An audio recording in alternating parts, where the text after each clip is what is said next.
தமிழ்நாடு காங்கிரஸ் கட்சி தலைவர் திருநாவுக்கரசர் செய்தியாளர்களை சந்தித்து வருகிறார். அந்த நேரடி காட்சி.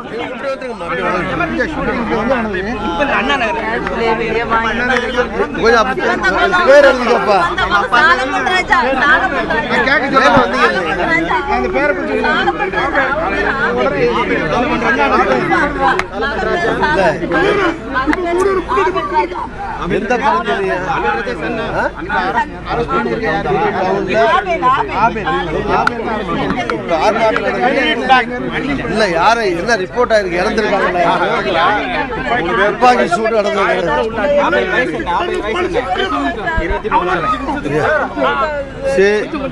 நேற்றைக்கு நடைபெற்ற துப்பாக்கி சூட்டில் 11 பேர் இறந்ததாக சொல்லப்படுகிறது.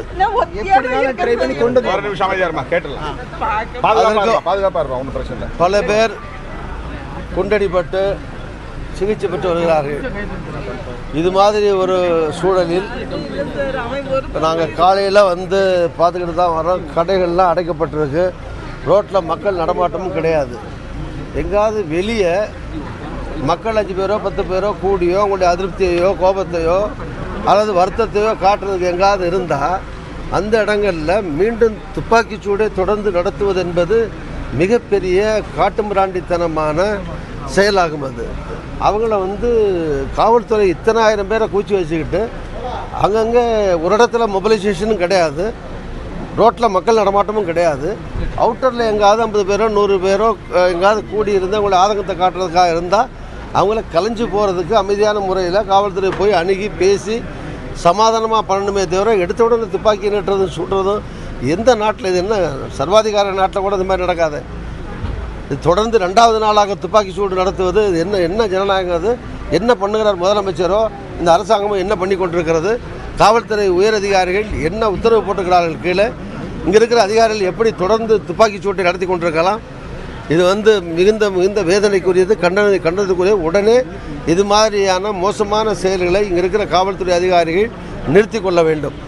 2 பேர் IAS அதிகாரிகள் 2-3 பேர் அங்கே இருந்து தலைமைச் செயலாளர் அனுப்பப்பட்டு இங்கே நடக்கிற சம்பவங்களை விசாரிப்பதற்காக வந்திருக்கிறார்கள். உங்கள் மூலமாக அவர்களுக்கும் சொல்லுவோம், தலைமைச் செயலாளருக்கும் சொல்கிறோம், உடனடியாக இது மாதிரியான மோசமான செயல்களில் ஈடுபடக்கூடிய காவல்துறை அதிகாரிகளாக இருந்தாலும் சரி அவர்களை மாற்ற வேண்டும். வேறு இடங்களிலிருந்து வேறு யாரையாவது இப்போ இன்சார்ஜ் நியமித்து இது மாதிரி துப்பாக்கி சூடோ லத்தி சார்ஜோ இல்லாமல் மக்களிடத்தில் பேசி சுமூகமாக பிரச்சனைக்கு தீர்வு காண முயல வேண்டும். துப்பாக்கி சூடு தொடர்ந்து நடத்தி கொண்டே இருந்தால் என்ன நடக்குது? என்ன நாட்டில் என்ன நடக்கிறது?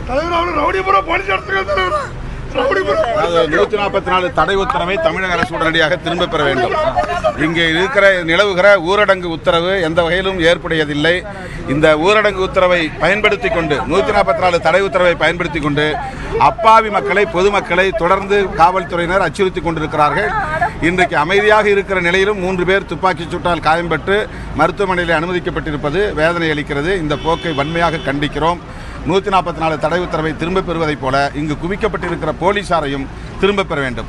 5000 போலீஸுக்கு மேலாக இங்கு குவிக்கப்பட்டிருக்கிறார்கள். இந்த சின்ன நகரத்திற்கு இவ்வளவு போலீஸ் தேவையில்லாதது. அவர்களை உடனடியாக திரும்ப பெற வேண்டும் என்று வலியுறுத்துகிறோம்.